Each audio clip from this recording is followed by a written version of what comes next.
Hi all, ಎಲ್ಲರಿಗೂ ನಮಸ್ಕಾರ. ನಾನು ಚಂದನ. ನಾನು ಇವತ್ತು ನನ್ನ ಈವ್ನಿಂಗ್ ರೊಟೀನ್ನ ನಿಮ್ಮ ಜೊತೆಗೆ ಶೇರ್ ಮಾಡ್ಕೊಳ್ಳೋಣ ಅಂತ ಇದ್ದೀನಿ. ನಾನು ಕೊಟ್ಟಿಗೆ ಕೆಲಸನ ಶುರು ಮಾಡೋದೆ ಅತ್ತೆ ಮನೇಲಿ ಇಲ್ಲದಿದ್ದಾಗ ಮಾತ್ರ ಈ ಕೆಲಸ ನನಗೆ ಬರೋದು. ಈ ಮನೆ ಕೆಲಸ ಆಲ್ಮೋಸ್ಟು ಅರ್ಧ ಗಂಟೆಯಿಂದ ಮುಕ್ಕಾಲು ಗಂಟೆವರೆಗೆ ಟೈಮ್ ತಡೆಯುತ್ತೆ. ಈ ಮನೆ ಕೆಲಸ ಎಲ್ಲ ಮುಗಿಸಿ ನಾನು ಮನೆಗೆ ಹೋಗಿ ಅಡುಗೆ ಕೆಲಸನ ಶುರು ಮಾಡಿಕೊಂಡೆ. ಯಾಕಂದರೆ ಮಧ್ಯಾಹ್ನ ಯಾರೂ ಕೂಡ ಮನೆಯಲ್ಲಿ ಸರಿಯಾಗಿರೋದಿಲ್ಲ. ಒಬ್ಬರು ಕೆಲ್ಸಕ್ಕೆ ಹೋಗ್ತಾರೆ, ಇನ್ನಿಬ್ರು ಸ್ಕೂಲು ಕಾಲೇಜ್ ಹೋಗ್ತಾರೆ ಅಂತ ಹೇಳಿ ಮಧ್ಯಾಹ್ನ ಸರಿಯಾಗಿ ಅಡುಗೆ ಮಾಡಿರಲ್ಲ.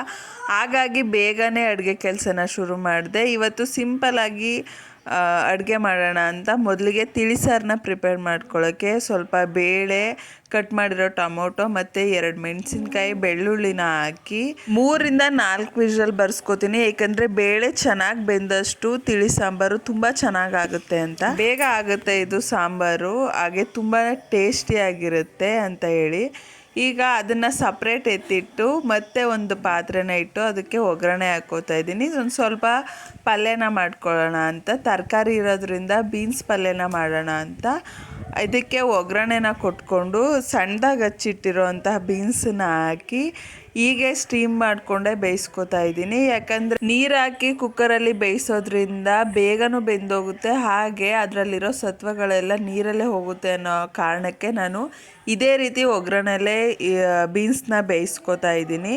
ಒಂದು 10 ನಿಮಿಷ ಸಾಕು, ಇದು ಬೇಗ ಬೆಂದೋಗುತ್ತೆ.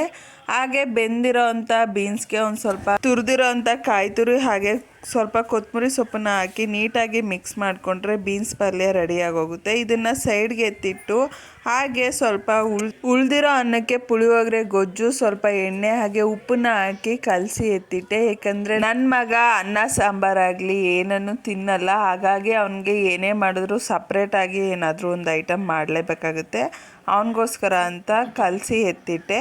ನೆಕ್ಸ್ಟು ಬೆಂದಿರೋ ಅಂಥ ಬೇಳೆನ ಸೌಟಲ್ಲೇ ಅದನ್ನು ಸ್ವಲ್ಪ ಸ್ಮ್ಯಾಶ್ ಮಾಡಿ ಒಂದು ಪಾತ್ರೆಗೆ ಟ್ರಾನ್ಸ್ಫರ್ ಮಾಡ್ಕೋತಾ ಇದ್ದೀನಿ. ಇದಕ್ಕೆ ಇವಾಗ ನಾನು ಒಂದು ಸ್ವಲ್ಪ ಹುಣಸೆ ರಸನ ಆ್ಯಡ್ ಮಾಡ್ಕೋತಾ ಇದ್ದೀನಿ. ಒಂದು ಸ್ವಲ್ಪ ಜಾಸ್ತಿ ತೊಗೊಂಡ್ರೆ ತುಂಬ ಚೆನ್ನಾಗಿರುತ್ತೆ. ಹಾಗೆ ಮನೇಲೇ ಪ್ರಿಪೇರ್ ಮಾಡಿರೋ ಅಂತಹ ತಿಳಿಸಾರು ಪುಡಿನೂ ಕೂಡ ಸೇರಿಸ್ಕೋತಾ ಇದ್ದೀನಿ. ಇದನ್ನೆಲ್ಲ ಹಾಕಿ ಮತ್ತು ರುಚಿಗೆ ಉಪ್ಪನ್ನ ಹಾಕಿ ಒಂದು ಕುದಿ ಬರೋವರೆಗೆ ಇದನ್ನು ಬೇಯಿಸ್ಕೊಂಡು, ಹಾಗೆ ಅಳತೆಗೆ ಇದಕ್ಕೆ ನೀರನ್ನು ಹಾಕ್ಕೊಂಡು ಜಾಸ್ತಿ ಇದನ್ನು ಕುದಿಸೋಕೆ ಹೋಗಬಾರ್ದು. ಒಂದು ಸ್ವಲ್ಪ ಕುದ ನಂತರ ಇದಕ್ಕೆ ಒಂದು ಒಳ್ಳೆ ಒಗ್ಗರಣೆನ ಕೊಟ್ಕೋಬೇಕು.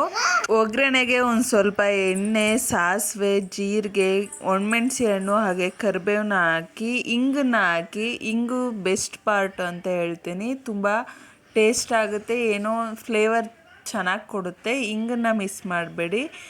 ಒಂದೊಳ್ಳೆ ಒಗ್ಗರಣೆ ಕೊಟ್ಕೊಂಡ್ರೆ ತಿಳಿಸಾರು ರೆಡಿ ಆಗುತ್ತೆ. ಇದು ಲಾಂಗ್ ಪ್ರೋಸೆಸ್ ಅನಿಸುತ್ತೆ ವಿಡಿಯೋದಲ್ಲಿ ಅಷ್ಟೇ, ಆದರೆ ಮನೇಲಿ ಟ್ರೈ ಮಾಡಿ, ತುಂಬ ಬೇಗ ಆಗೋ ಸಾಂಬಾರು. ಈ ರೀತಿ ಮಜ್ಜಿಗೆ ಅಂತೂ ನಮ್ಮ ಮನೇಲಿ ತುಂಬ ಇಷ್ಟ ಆಗುತ್ತೆ, ಹಾಗಾಗಿ ನಾನು ಯಾವಾಗ ಮಜ್ಜಿಗೆ ಮಾಡಿದ್ರು ಈ ರೀತಿನೇ ಟ್ರೈ ಮಾಡ್ತೀನಿ. ತುಂಬ ಟೇಸ್ಟಿಯಾಗಿರುತ್ತೆ. ಶುಂಠಿ, ಬೆಳ್ಳುಳ್ಳಿ, ಹಸಿಮೆಣಸಿನ್ಕಾಯಿ, ಕೊತ್ತಂಬರಿ ಸೊಪ್ಪು ಮತ್ತು ಉಪ್ಪನ್ನ ಹಾಕಿ ಅದನ್ನು ನೀಟಾಗಿ ಜಜ್ಕೊಂಡು ಮಜ್ಜಿಗೆ ಒಳಗಡೆ ಹಾಕಿ ನೀಟಾಗಿ ಮಿಕ್ಸ್ ಮಾಡಿಕೊಂಡ್ರೆ ಮತ್ತು ಒಂದು ಸ್ವಲ್ಪ ಸೌತೆಕಾಯಿನ ಹಾಕಿದ್ರೆ ತುಂಬ ಚೆನ್ನಾಗಿರುತ್ತೆ ಮಜ್ಜಿಗೆ.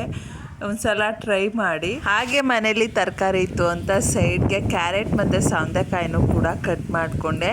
ನಾವು ಏನೇ ಅಡುಗೆ ಮಾಡ್ತೀವಿ ಅಥವಾ ಮನೇಲಿ ಏನೇ ಕೆಲಸ ಮಾಡ್ತೀವಿ, ಮನೇಲಿರೋ ಹೆಣ್ಮಕ್ಳಿಗೆ ಮನಸ್ಥಿತಿ ಚೆನ್ನಾಗಿದ್ರೆ ಅಷ್ಟೇ ಎಲ್ಲ ರೀತಿ ಕೆಲಸನೂ ತುಂಬ ಚೆನ್ನಾಗಾಗ್ತವೆ. ಇಲ್ಲ ಅಂದರೆ ಕೆಲಸ ಮಾಡೋಕ್ಕೆ ಮನಸ್ಸೇ ಬರೋದಿಲ್ಲ.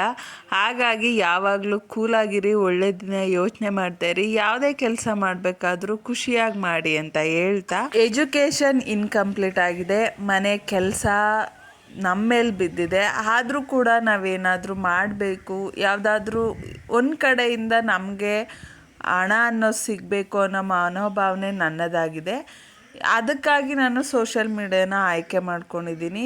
ಇದರಿಂದ ನಾನು ಎಷ್ಟು ಸಕ್ಸೀಡ್ ಆಗ್ತೀನಿ ಅನ್ನೋದು ಗೊತ್ತಿಲ್ಲ, ಆದರೆ ಪ್ರಯತ್ನ ಪಡದೆ ಸೋಲೋದಕ್ಕಿಂತ ಪ್ರಯತ್ನ ಪಟ್ಟು ಸೋಲೋದು ಎಷ್ಟೋ ಮೇಲು ಅಂತ ನಾನು ಸೋಷಿಯಲ್ ಮೀಡಿಯಾನ ಶುರು ಮಾಡಿದ್ದೀನಿ. ಇನ್ಸ್ಟಾಗ್ರಾಮಲ್ಲಿ ನನ್ನ ವೀಡಿಯೋಸ್ ಆಗಲಿ ನನ್ನ ಫಾಲೋವರ್ಸ್ ಆಗಲಿ ತುಂಬ ಚೆನ್ನಾಗಿದ್ದಾರೆ. ಆದರೆ ಯೂಟ್ಯೂಬ್ನ ಶುರು ಮಾಡಿ 2 ವರ್ಷ ಆಗಿದೆ, ಇನ್ಸ್ಟಾಗ್ರಾಮ್ನ ಶುರು ಮಾಡಿ 1 ವರ್ಷ ಆಗಿದೆ.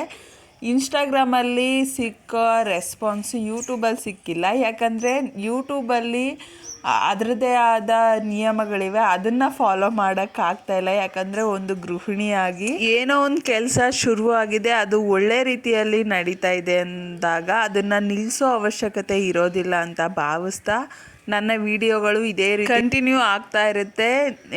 ನಿಮಗೆ ಇಷ್ಟ ಆಗುತ್ತೆ ಅಂತ ಭಾವಿಸ್ತಾ ನೆಕ್ಸ್ಟು ಬರೋ ವಿಡಿಯೋಗಳಿಗೆ ನನಗೆ ಸಪೋರ್ಟ್ ಮಾಡಿ ಅಂತ ನಿಮ್ಮನ್ನ ಕೇಳ್ಕೊತಾ ಈ ವಿಡಿಯೋನ ಇಲ್ಲಿಗೆ ಎಂಡ್ ಮಾಡ್ತಾ ಇದ್ದೀನಿ. ಆರೋಗ್ಯವಾಗಿರೋಣ ಮತ್ತು ಆರೋಗ್ಯಕರವಾದ ಊಟ ತಿಂಡಿನ ಮಾಡೋಣ ಅಂತ ಹೇಳ್ತಾ, do subscribe for more videos. Thanks for watching.